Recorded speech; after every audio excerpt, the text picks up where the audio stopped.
Time now for Back Pages tonight here on Sky Sports News. Are bringing you a first look at the sports stories in the morning's newspapers. And joining us are the Athletic's football correspondent David Ornstein and the Daily Mail's chief sports feature writer Riyadh Al-Samurai. Welcome on to you both, gents. We'll hear from you shortly, but let's quickly run you through the back pages as they currently stand. So, The Guardian goes with a picture of Bukayo Saka.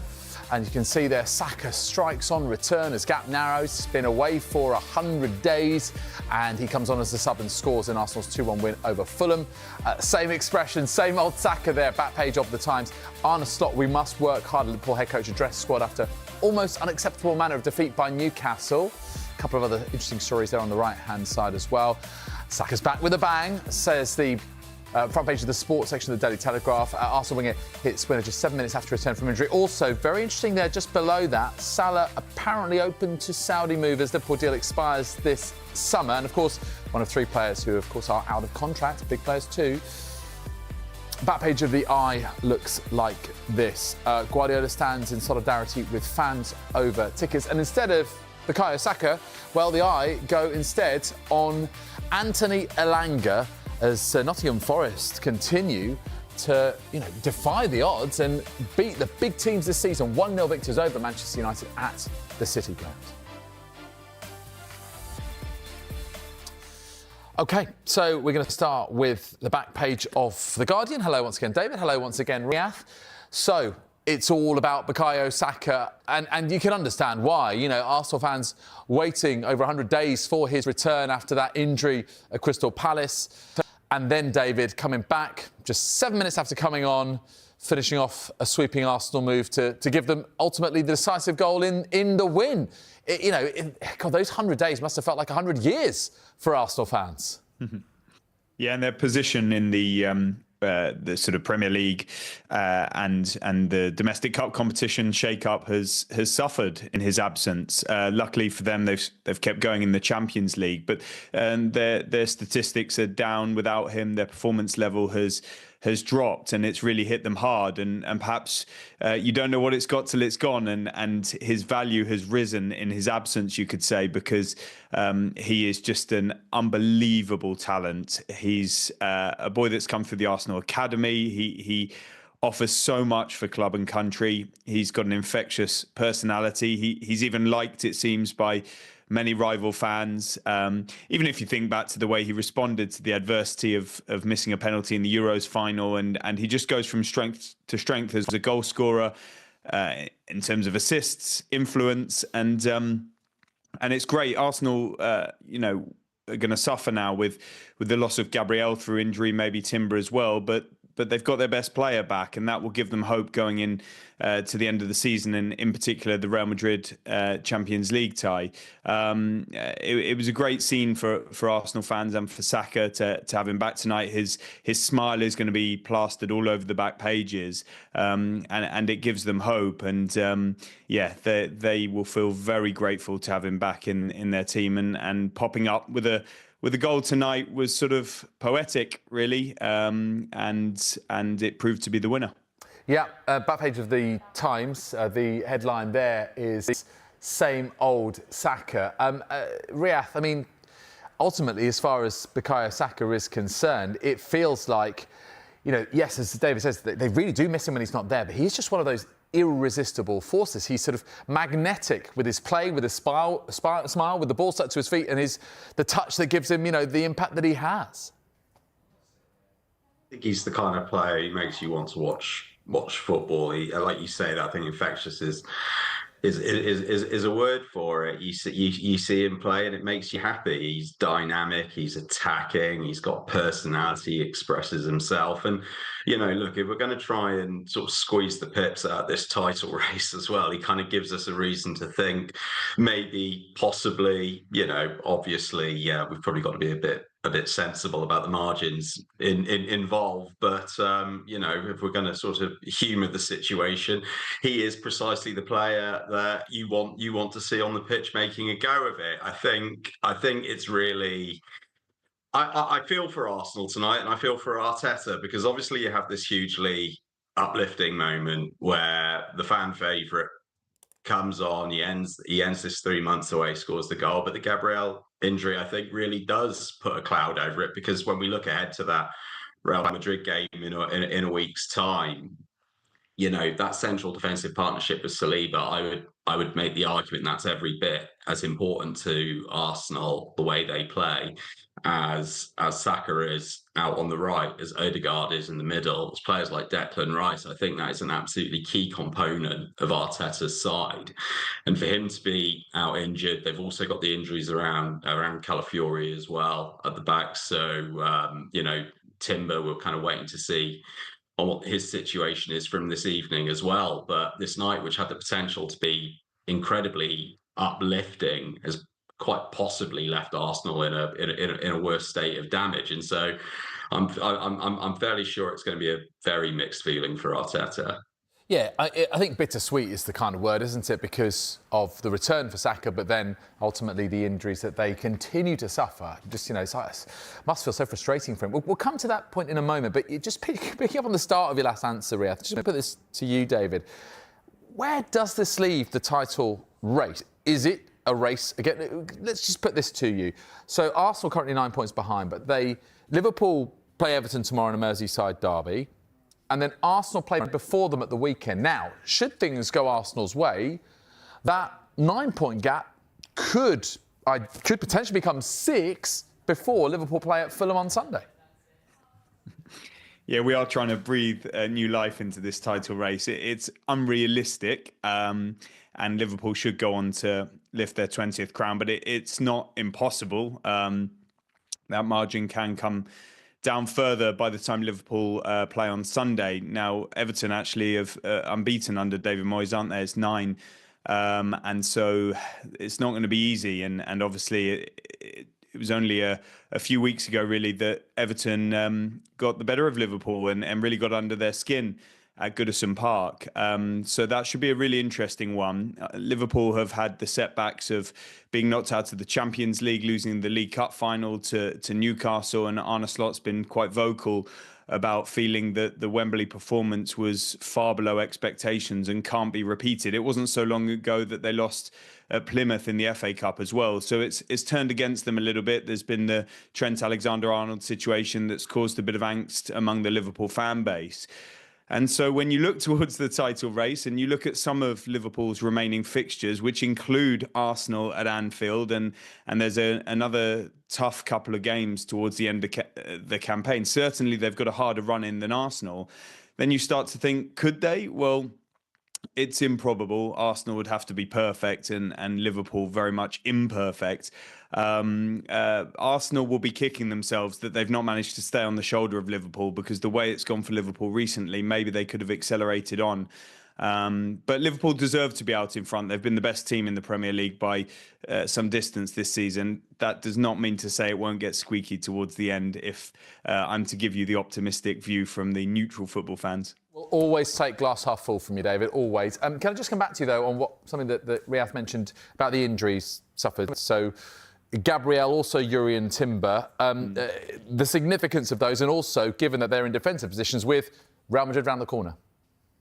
Yeah, but the Arsenal defensive resilience, they've got the opportunity potentially to bring Ben White back into the back line. Kivior deputises well. It's a crushing blow if he is out for some time, maybe even the rest of the season, Gabriel, not just defensively, but in attack as well. However, if you had a sort of toss-up between whether you want, if you're going to have to lose a defender or your key attacker in Saka, you'd probably take the loss of a defender and Saka back to breathe new life into the attack. Arsenal's defensive numbers have been really impressive again this season, and he is at the heart of that. But I don't think it's the end of the world. I don't think it's completely unrealistic that they can do something against Real Madrid even without Gabriel. Whereas having Saka back and a bit of momentum in the other end of the pitch, where they have struggled at times a little bit, is probably a bigger boost to them. So, yeah, it's not ideal, but it's been a bit of the story of their season, hasn't it? These injuries, and they've coped with it until now. To what extent is debatable, but they'll have to get by if indeed he is ruled out. One thing I'd say, let's just wait for the assessments, because I recall a couple of seasons ago, maybe even 3 seasons ago, Gabriel went off away to Tottenham late on in the campaign when Arsenal were sort of pushing for the title, and it seemed he had a bad injury. He then started at Newcastle in the next game. So I'm not saying that will happen against Everton on Saturday or Real Madrid in a week's time, but it's not like we know the prognosis just yet, and the same with Jurriën Timber. OK, let's move to one of the other results from the Premier League action of the evening, and that is Nottingham Forest beating Manchester United by a 1-0 at the City Ground. And in the back of the eye, yes, they've gone, instead of Bukayo Saka, on Anthony Elanga. And what a winner it was. I think it was 93 yards that he ran in 9 seconds. Tell you what, get training for LA 2028, Anthony. That's all I'm saying. But, yeah, what do you make of this result, Riyadh? It's once again Nuno's boys putting off a big result against a big-name team. It's one of those, we have this sort of temptation to look at everything through the Man United lens, but what Nuno's done there this season is fantastic. And even I was at Brighton at the weekend when they've made it to the FA Cup semi-final for the first time since '91, and now it's looking like that Champions League place is. I don't want to say it's sewn up, but if we go on the basis that the top 5 are going to qualify, they're 10 points clear of Newcastle in 6th. Newcastle have got a couple of games in hand, so that makes it. Now that does make it interesting. It makes it a test, but I've not seen anything from this Forest side that makes me think that they're going to crack. I love the way that they're playing. And if it wasn't for everything that Slot's done and the context of coming in and replacing Jurgen Klopp, he would hands down be the manager of the season. We're talking about, what was it, last season, 17th in the league. They've effectively doubled their points tally through 30 games. They play brilliant counter-attacking football, and that Elanga goal as well. That was just not Nottingham Forest in a nutshell this season. One end of the pitch to the other, blink and you miss it kind of stuff. He's a fantastic player, but then you factor in Gibbs White, people like Hudson-Odoi, sort of obviously not involved there tonight. Ryan Yates, absolutely fantastic captain's performance. You look all over the pitch and you see players who Nuno has taken and improved, and we're talking about some guys as well who haven't made the grade at bigger clubs. So you've had to pick them up, nurture them, repair them in a sense. I've been blown away by watching them play. I think they're fantastic tonight. A case in point, if I've got any sympathy for United, I thought they played well. We go over these stats with them, and there's a new one every week. The fact that they haven't won back-to-back games all season is extraordinary. But this evening, they're a couple of bounces away, even just in stoppage time at the end there, away from getting a result. So it wasn't a poor performance, but it does fall within a pattern of pretty dreadful results. So that might well end up becoming the narrative, but every time I look at Nottingham Forest, all I want to talk about is Nottingham Forest. And I think that's right, isn't it? I mean, we talk about Manchester United a lot on the show, and yes, they do generate, really good headlines most of the time. But this is a Forest story, isn't it, David? I mean, if you look at the back page of the Mirror, "Don't look back, Elanga." Love that headline. And I dare say, actually, if Forest beat City in the FA Cup semi-finals, then they might have to recycle it if Elanga does well again, given the provenance of that song lyric. What about Nuno Espirito Santo? Because whenever I've been in touch with him this season about how they're doing, he's been incredibly humble, incredibly measured in his responses, and he's not claiming or celebrating Champions League football just yet, but he's done clearly a super job. Would you agree with Riyadh that he is arguably the manager of the season were it not for Arne Slot? Yeah, he could even be manager of the season, irrespective of Slot's fantastic campaign, because what Nuno has done, and Forest are firmly and have been firmly on course for a Champions League qualification statistically for quite some time. The fact that they haven't fallen apart and confounded those statistics is a tribute to them and Nuno. It's pleasing for him, especially how things went at Tottenham, where post-Wolves, where he did a fantastic job on the whole, and many people forgot about that given what happened at Spurs. that he's managed to pull it together like this. And Steve Cooper had done a wonderful job to bring Nottingham Forest up and keep them in the Premier League.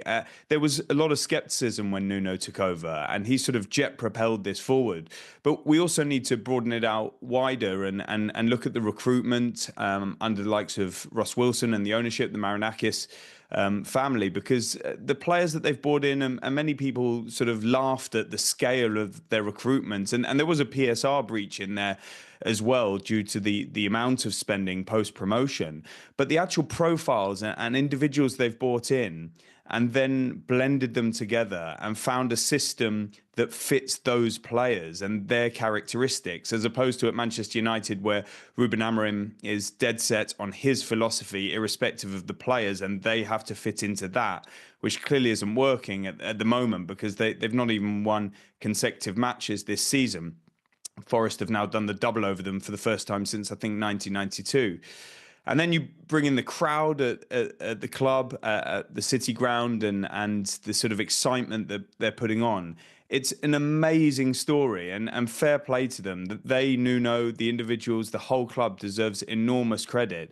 And the way they're actually playing, if you look at these performances, they would be worthy Champions League participants. And that's something that just must be incredible for Forest fans to hear. Yeah, right now they are 9 points clear of City in 5th and 10 clear of Newcastle in 6th. We're going to take a quick break, guys. Other side of which we'll look at more of the sports stories in the morning's newspapers, including an exclusive in the Telegraph about Mo Salah's future. See you in a couple of minutes.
At home, welcome back to the Athletic football correspondent David Ornstein and the Daily Mail's chief sports feature writer Rith Al-Samrai. Let's go to the back page of the Telegraph and an exclusive from friend of the show, Jason Burt, chief football correspondent there.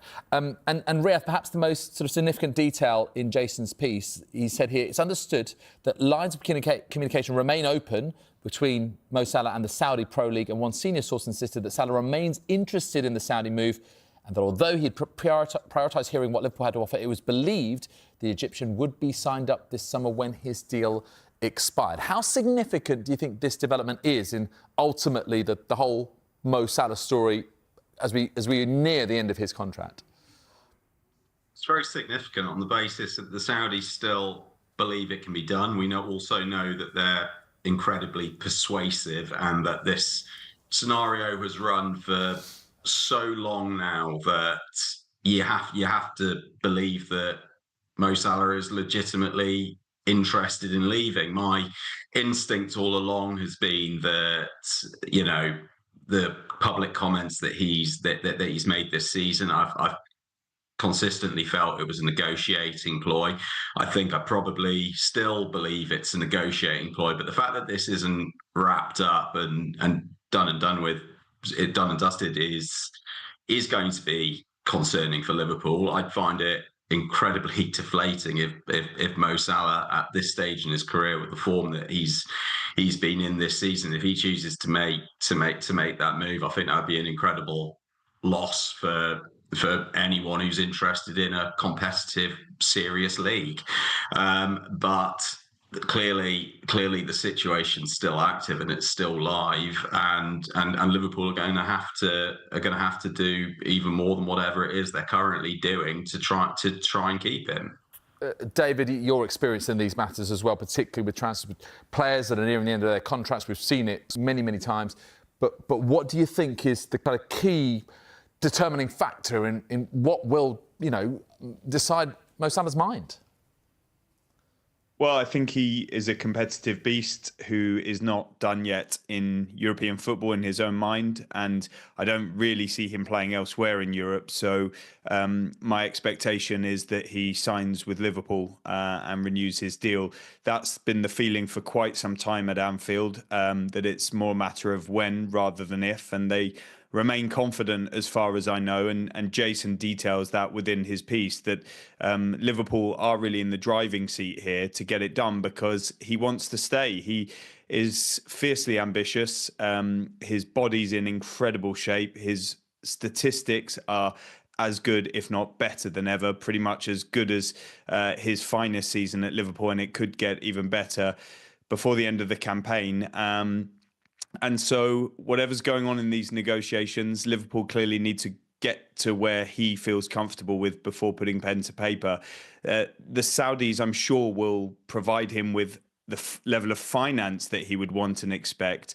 But I don't know where their confidence is coming from. Maybe just the fact that he is yet to put ink on paper with Liverpool. And so maybe they'll keep trying. But until this point, he hasn't been that keen on moving over there, despite all of the links. And we saw the massive bid for him a couple of years ago that was turned down by Liverpool. He hasn't been agitating for it. It's an option, whether it be now or in the future, no doubt. But I think the anticipation remains that he will eventually stay at Liverpool. And of course, as you say, fiercely ambitious. And you'd think that, he would have wanted more than just the one trophy this season, should Liverpool obviously clinch the Premier League. Back page of The Guardian, Slot warns Liverpool Cup final lethargy must not be repeated, because, of course, they did let the Carabao Cup go and Newcastle picked up that instead. I wonder, yes, you might expect Arne Slot to say this, Riyadh, but should this jolt have come a little earlier? I think so. But clearly, when it comes to work rate, this is one of his buzzwords. We've seen that with the sort of various little elbows at Darwin Núñez this season. So, it is something he's very hot on, and he's got them banged to rights about the Carabao Cup final as well. That was a long way below their level. They did look lethargic. I wouldn't go as far as saying they looked disinterested, but I felt like they went into that match a little bit too comfortable, perhaps underestimated Newcastle. So he's clearly looking to just give them a quick boot up the backside going into whatever it is, the final 9 games Liverpool season. We were talking about it earlier in terms of Arsenal. In real terms, I think with the goal difference, they're 5 wins away, 5 wins in 9. If they beat Arsenal at home, that's 4 wins and done. I think they just need to have that last push. I don't think we've seen a proper wobble from Liverpool this season. We've only seen moments. That is testament to Slot's management. What he has done there this season is fantastic. And again, it's what we were speaking about before the break over manager of the season. It's impossible to underplay how impressive it is to come in after Jurgen Klopp and maintain this alongside transfer issues around arguably his 3 biggest players. Really quickly, if we can, from you, David, literally 30 seconds. Back page of the Mirror. Pep Erling season KO because Erling Haaland out for 7 weeks. How perilous do you see this in terms of losing him and potentially, being sat 5th in the Champions League in terms of, Premier League qualification for the Champions League? It's really bad, David. I think the last time they were without him was away to Real Madrid, and we know how that went in the Champions League.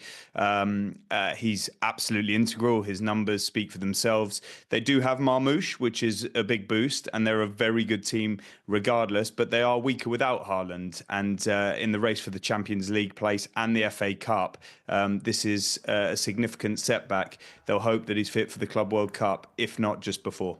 Thank you very much indeed, David, and thank you, Riath. If you missed any of the show, it's available as a podcast. Just download Back Pages on Apple, Spotify, wherever you get your pods.